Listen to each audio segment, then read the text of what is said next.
You were listening or watching The Objective Jerk, and I am said jerk. How's everybody doing? Hope everybody's well. So this is, I'm going to talk about Star Trek II, Wrath of Khan.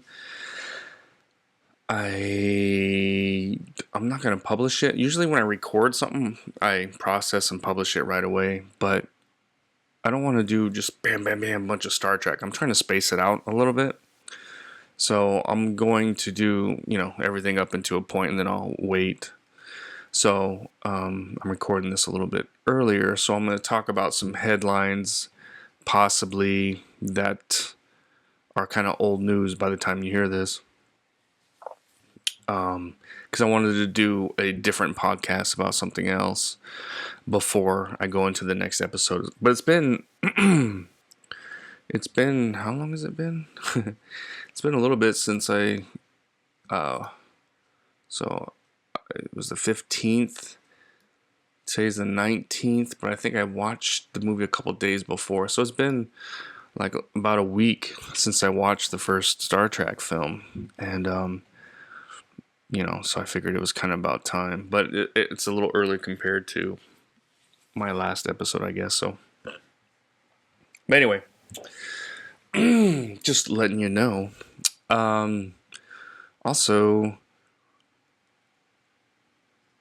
what was I going to say?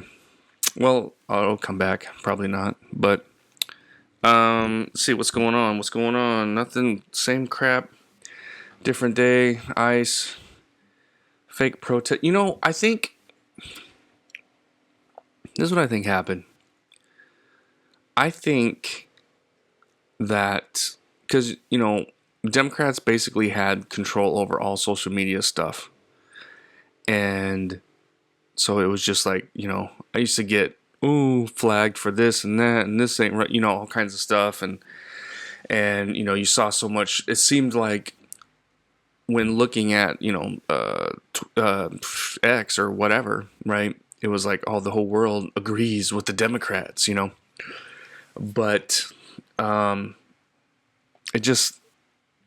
was like, yeah, just don't see it. I don't, whatever. But anyway, I think Democrats forgot that they purchased or pay bot farms and people to, make what appears to be a lot of noise when it's actually not. I'm not saying the protests aren't going on. A lot of them are paid. A lot of it's not organic. Yes, there are some people that are organically there, but not many. And the ones that are organically there are not stupid enough to interfere like some of these people. But I think they forgot that they purchased all these bot farms, and they kind of believe like what's going on is, everybody like, oh, all the bots or whatever online is, angry about ICE, but nobody really is. And I think they forgot that. Like, oh yeah, that's right. All the fake outrage that happened years in the past, just, it's fake. And they're like falling for their own fakery. Like, what's that about? I don't know. Just because there are some people that are retarded. And, if you look online, it kind of seems like, oh, yeah. But if you were to actually get real people in large quantities from all over, all races, all whatever, and ask them point blank, they would be like, yeah, no, ICE is doing their job.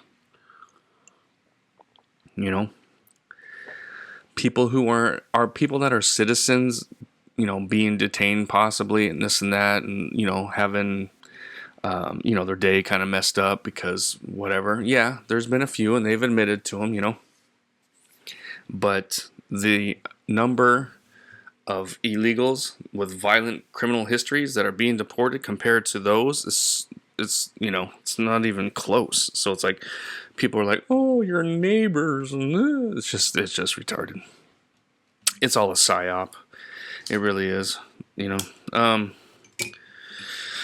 But anyway, that's enough about that. So I did my last podcast.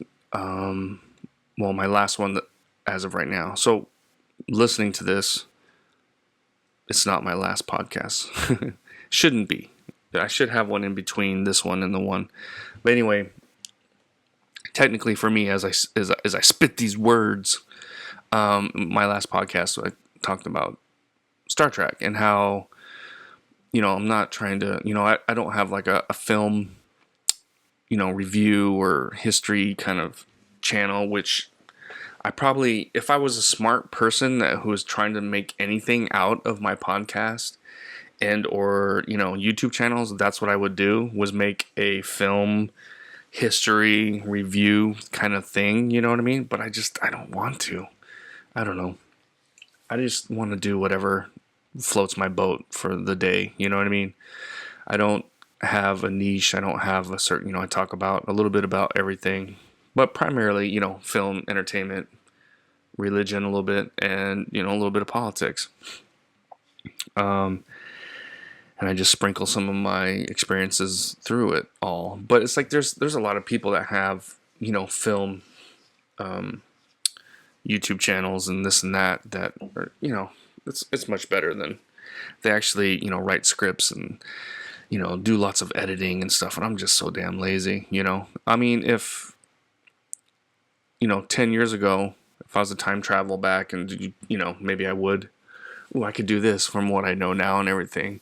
Because I used to kind of know that kind of stuff. I used to enjoy watching special features and watching the behind the scenes and learning things about, films. And, I used to be kind of, like I said, I used to be kind of a film buff and I used to be pretty knowledgeable.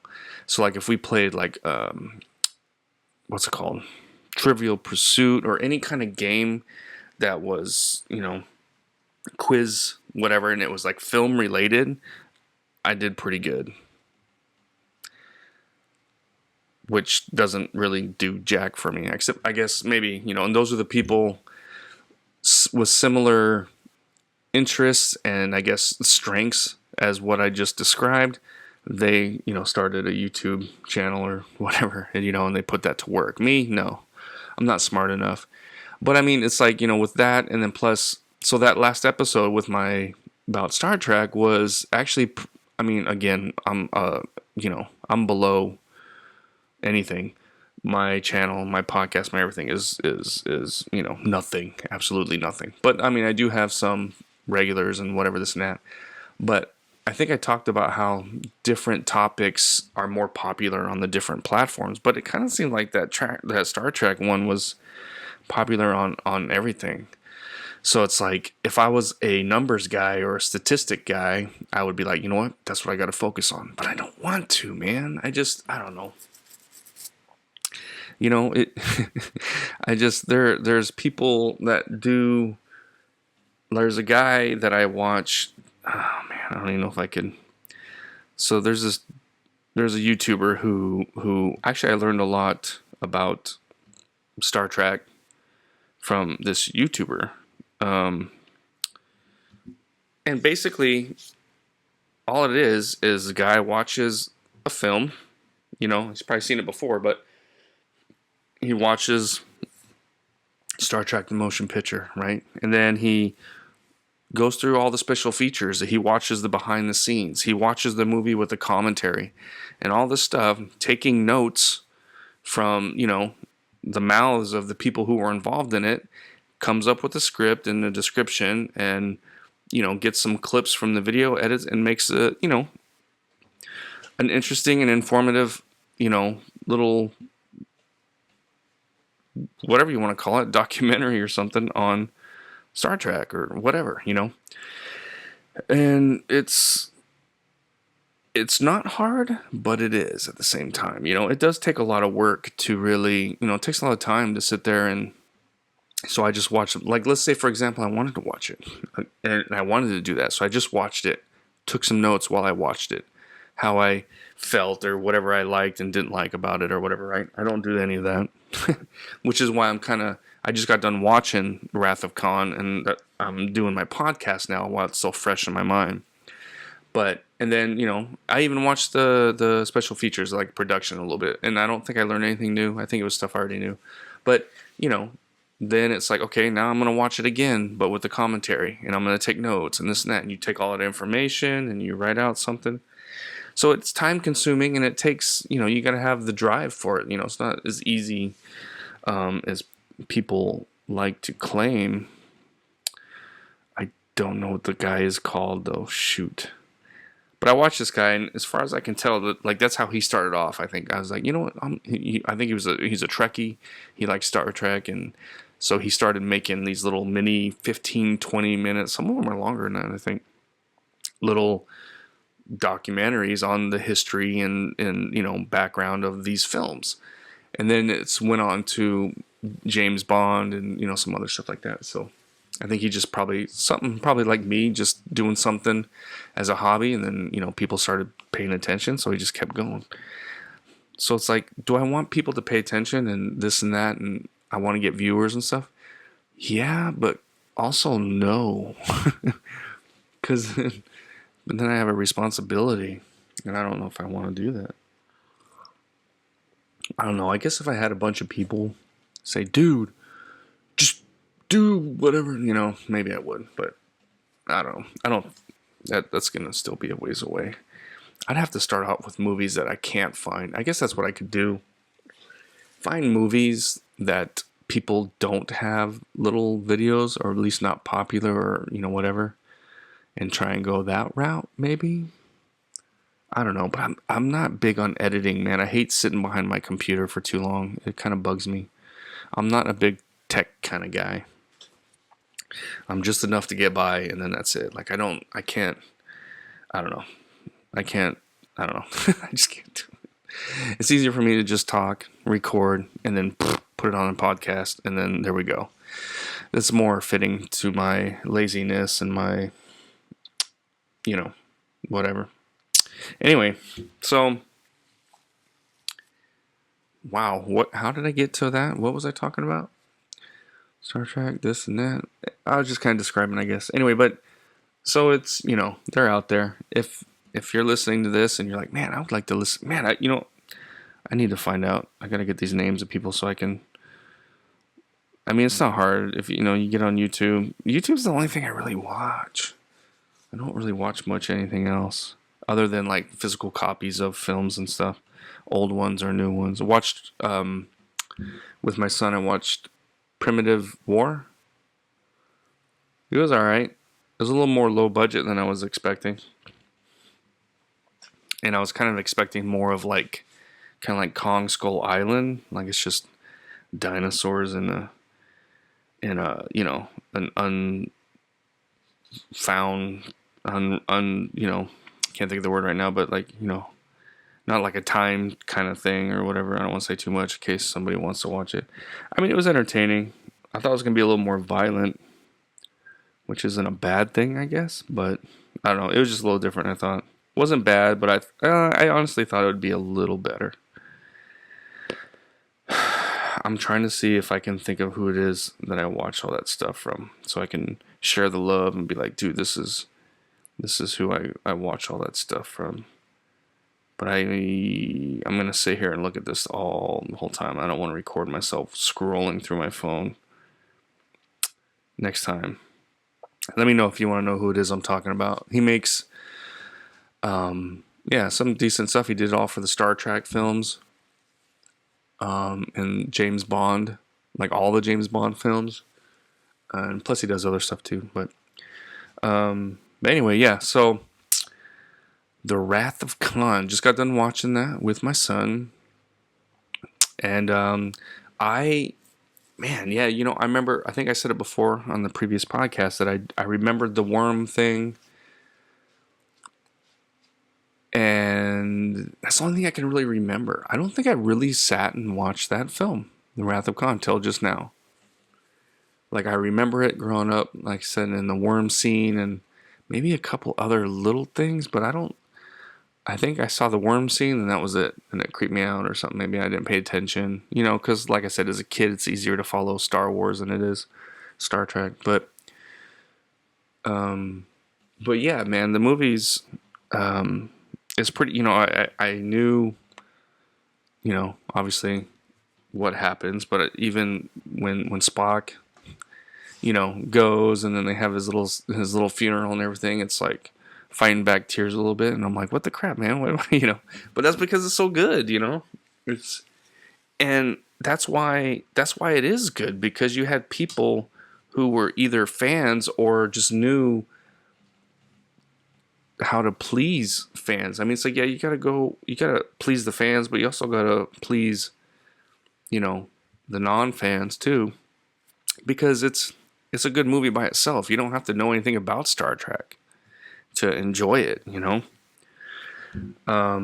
seems like every movie though, Kirk always starts off as an admiral. Like, is that going to be I'm trying to think of the other. I think he was an admiral in the one with the whales.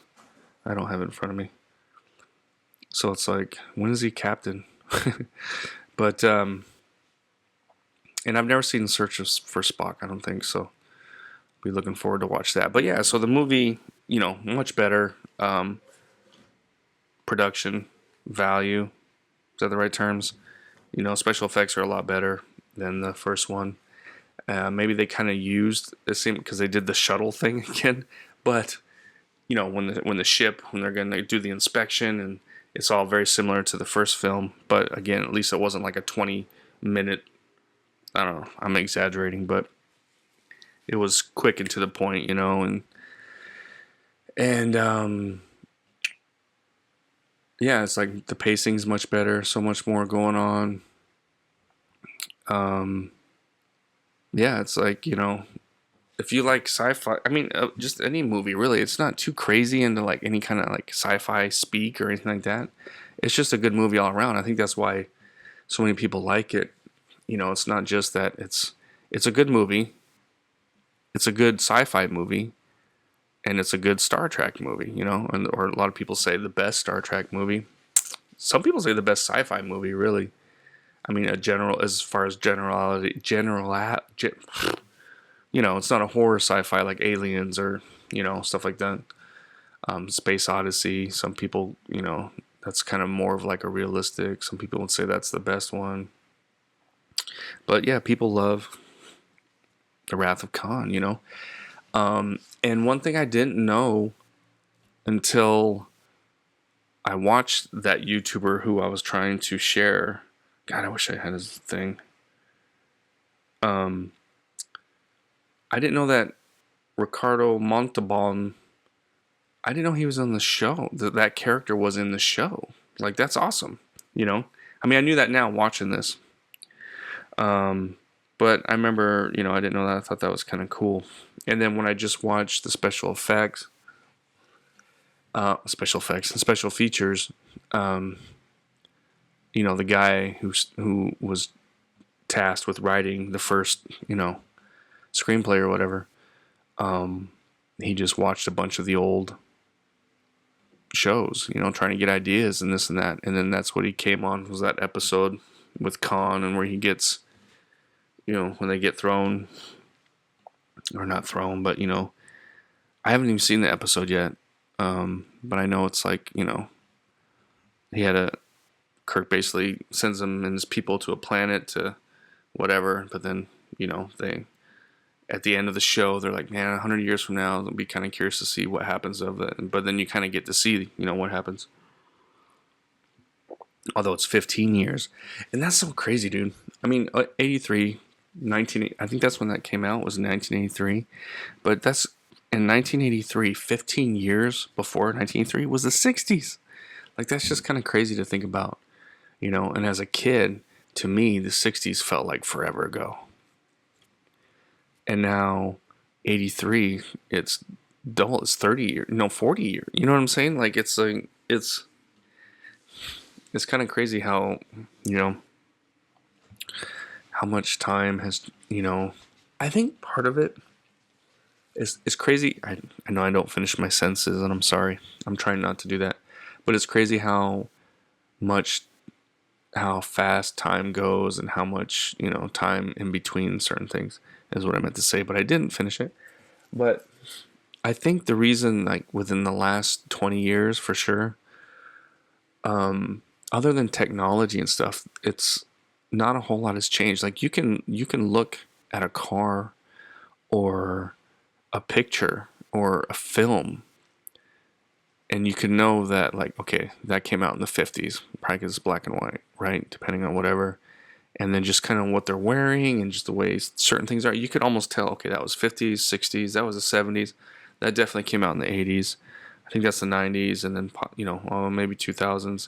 But after that, it's like everything just kind of nothing. There's no big distinct look about, you know, the world. Everything's kind of plateaued to an extent, except for technology, which is why, everything kind of sucks and they're just remaking stuff and nothing new comes out. And you know what I mean? Like, it's just, I don't know, maybe that's why because, you could, in the 70s, it was like you knew, the 60s, you could, remember, or even like the 80s.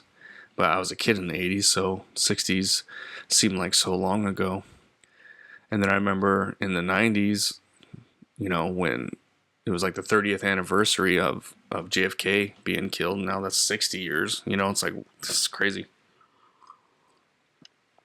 But anyway, man, I get off track. Trying to talk about the movie. But yeah, so definitely enjoyed the film. I think it was a big improvement over the first one, which probably most people agree. Although I did like the first one more at the end. I talked about it. I liked it more than I thought I would. Second one is pretty good. I mean, it's more than pretty good. It's pretty awesome. It's very well written. It's a good story. Got a little everything going on, and got some tears flowing and this and that, and so But that's what I was talking about. Gosh. So the guy, yeah, so he wrote, he found the show, he got the idea, and that's where they went from there. And then what's his face? Leonard Nimoy, he didn't really want to do, he thought it was done. That was it. They did the one film and that was it. He didn't really want to do any more Star Trek, so he wanted his character to die. And again, this is what I learned from that other YouTuber, that while they were making it, and then once the movie was out and all that kind of stuff, and as they were kind of editing it and this and that, like, Leonard Nimoy was kind of like, oh man, this is actually pretty good, maybe I shouldn't have died. And I guess everybody kind of felt that way, so they filmed things and did things to keep it as a possibility to keep Spock, which obviously everyone knows they did. But Gene Roddenberry, as great as he was for creating Star Trek, I guess he didn't really like the way they went after the first one, as far as like uniforms and more military and just different stuff. And I mean, by then though, I guess he got promoted basically, but was demoted. So he was promoted, but with less power. So, he would give his opinions, but nobody had to really listen to him. And I guess he was kind of pissed about that, and he didn't like kind of what they were doing. So then he spread the word that Spock dies, right? Because he saw the script, obviously, and he knew what they were doing. And this is before the internet, so news traveled much slower than, especially in like pop culture stuff. But I think they had conventions then though, and that's where I think it got spread. Word of mouth got out to fans and this and that Spock was going to be killed, and of course people were pissed.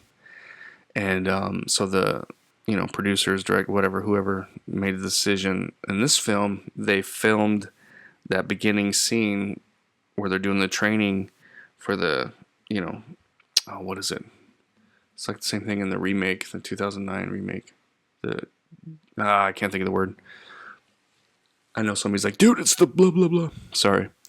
But they did that because in that scene, it's got what's her face, Christy Alley. She's the commander, and you could tell something's a little off, something's weird. But it's a training simulation. She's making bad decisions or whatever, and then everybody starts dying, Spock included. And then he gets up, and then like Kirk's like, "Oh, I thought you died," and blah blah blah, this and that. So that's so the audience or the public or whatever was like, "Oh, that's what it was. That was just that part." So he died, but not really, right? And then, but then when he actually does die at the end, then it's like, and then, So I think that was pretty smart on the creatives, whoever made that decision to do that, to kind of trick people into still loving it, enjoying it, and but because yeah, they were pissed and they might not would have went if they knew, but then being as it was, they were like, oh, okay. And then when he dies later, it's like, but it was done in a way that you're just like, oh, you cry, but you're joyful at the same time. I don't know. But anyway, yeah, so again, Wrath of Khans, it's by Trekkies. It's voted the best film in the Trek, the original motion picture universe, the first whatever. And it is really good. I have a soft spot though for the one with the whales, which I can never remember which one that is. So we'll see when we get there to watch it this time though. But I mean, I could see yeah, as just a story, from a story standpoint and character development and all that kind of stuff. It's a great film. So you can't. What's bad about it, really? Can you think of something? Maybe some of the only thing that about Star Trek is when they're wearing civilian clothes, it's just so hokey. Like what was when they're at the very beginning when Bones goes to visit Kirk after his birthday, and they're drinking some Romulan whatever, and Bones is wearing like chaps or something. But I don't know, it's just the most craziest outfit. People always think that like in the future, fashion's gonna be just crazy. When if you look at recently, like in the last 30 years, it hasn't changed much, but at all. So I think that's funny, but I mean it's not really a bad thing. I just find that kind of comical. But yeah, so I can't think of anything that I kind of wish like. Here's my one thing, and maybe just because I haven't watched the whole series yet, the original series, and I have yet to watch all the movies, but again, it's very, I know like Bones and Spock and Kirk are the they're the what, they're the trifecta, they're the holy trinity of the Star Trek, which I get. But I would kind of like to see like Uhura, I can't ever say her name, but like she just really doesn't. She didn't do much in this one at all. The last two, she didn't do much. She's just kind of there. She reads some lines, but kind of be nice. I mean, she does get a little bit more in the one with the whales. I know that, and plus that one with Spock's half brother. She does like the dance and stuff. I don't know. I'm thinking, or I'm hoping that there's, the other casts are a little more involved. So the next one, the third, because this is the third one, and then I don't know if the whale one is the fourth one.